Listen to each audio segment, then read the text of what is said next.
Welcome back to The Explainer. Today, we're going to visually unpack something absolutely mind-blowing. We're looking at the incredible first-hand account of Bill Leeton. He's a retired California firefighter who literally crossed over to the other side and was sent back. We are going to break down this entire profound experience, from his terrifying physical crash to his cosmic journey, and finally the shocking realizations he brought back to our world with him. Right off the bat, I want you to really think about this quote for a second. What on earth could possibly make a guy view death not as a tragedy, but as, in his own exact words, an absolute 10 million% upgrade instantly? I mean, to really grasp how wild that is, we need to trace his journey all the way back to how it started. All right, let's jump into part one, a deadly medical emergency. So this wasn't some sudden car crash. It actually started right in the line of duty, during a massive 1994 flu epidemic. Bill was treating a severely ill patient, leaned in to adjust her mask, and accidentally inhaled her breath. Just a few days later, he was facing catastrophic dehydration. By the time he looked in the mirror, he looked gaunt, literally like a skeleton.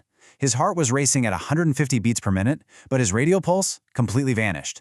He was rushed code 3 to a hospital in Santa Maria. Now, once he got to the hospital, the medical staff prescribed him a mix of synthetic morphine and an anti-nausea drug. But here's the problem. As soon as that hit his system, his eyes just rolled back in his head. Why? Because of a biological reaction called vasodilation.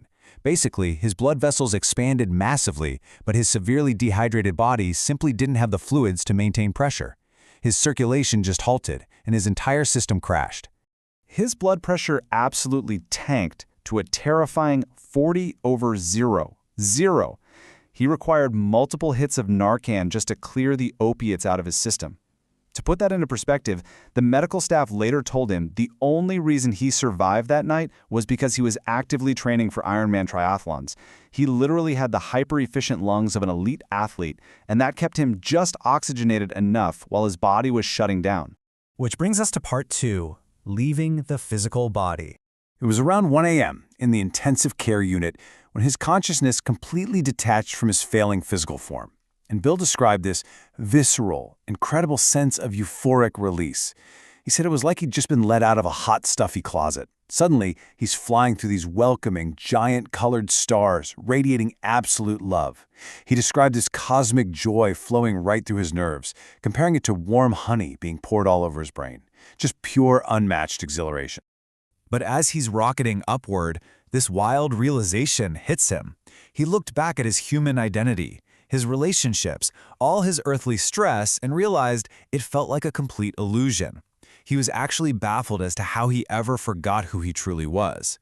He felt like his whole earthly life was just a temporary trick or a game you play when you enter the material world. Moving right along to part 3, Encounters on the Other Side. After being flung through all that cosmic euphoria, Bill eventually lands in this surprisingly solid facility. It had tables, indirect lighting, the whole shebang. And this is where he finally met the locals. Get this contrast. On one hand, you have the greeters, these 3 short, dumpy, mischievous guys in dark hoods bouncing around with giant smiles, kind of like giggling elves. But then, on the other hand, there's the boss, this towering, vaporous manager entity who moved like he was underwater. And when this boss got close, he radiated this overwhelming, tear-inducing aura of pure love. So these 3 mischievous beings start playfully interrogating him, asking what he learned during his time down on Earth. But Bill is, understandably, pretty disoriented. One of the beings turns to the others, giggles, and says he doesn't remember us. They found his confusion incredibly amusing, which really highlights this deeply good-natured, playful atmosphere over on the other side. Now, you'd probably expect a serious Judgment Day next, right? Bill sure did. He literally asked if they were going to review all of his life's mistakes. But instead of some harsh cosmic judgment, the wispy boss just chuckled with the absolute deepest laugh Bill had ever heard. They ended up having a lighthearted chat about just one mundane regret, missing out on a park ranger job on an island. That was literally it. And then, completely out of nowhere, the boss declared it was time for Bill to go back. And that leads us to part 4, a reluctant descent back. So after experiencing this incredible, euphoric homecoming, Bill was absolutely not ready to return to his physical body. I mean, would you be? He actually tried to negotiate his way out of returning. He practically begged the boss, saying, "Dude, no way." He even tried to argue that his wife and parents were strong people, that they'd be sad for a couple of weeks, but they'd get over it. But the boss just found this amusing, flat out denied the request, and told him he still had things to do. What happened next, though, was a genuinely terrifying return journey. Let's walk through this. First, that solid facility around him just begins to dematerialize, breaking up like a TV changing channels. Next, he feels this mechanical descending drop in frequency. Before making it back to his body, he plunges into this lonely, dismal darkness, a place very close to our physical world that deeply, deeply scared him. And then finally, bam, he slams right back into his physical form. Finally, we reach part 5, the 15-year silence. Hours later, Bill wakes up to the sounds of beeping hospital machines. His blood pressure is slowly creeping back into the 70s, but he is profoundly depressed to be trapped back inside his body. When he finally gets to speak to a nurse, he asks her how he even got back, totally convinced he had completely died.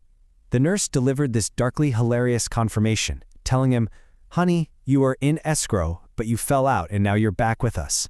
He really had been lingering on the absolute razor's edge of death.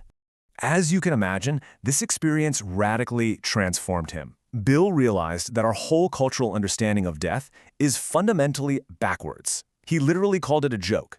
He realized that our core personality, our inner mental dialogue, even our specific sense of humor, all of it remains flawlessly intact on the other side.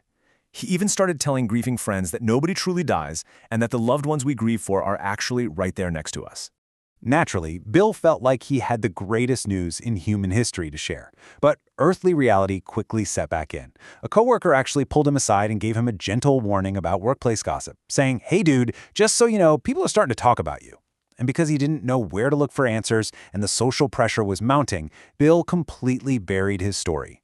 He stayed totally silent about this monumental experience for 15 long years, until he retired. And that leaves us with this final, really provocative thought to ponder as we wrap up today's explainer. If there really is a 10 million% upgrade waiting for us, a place of total love, zero judgment, and pure exhilaration, why does society pressure us to hide and suppress these incredibly comforting encounters? It really makes you wonder, what else might we be missing just because we're too afraid to talk about it?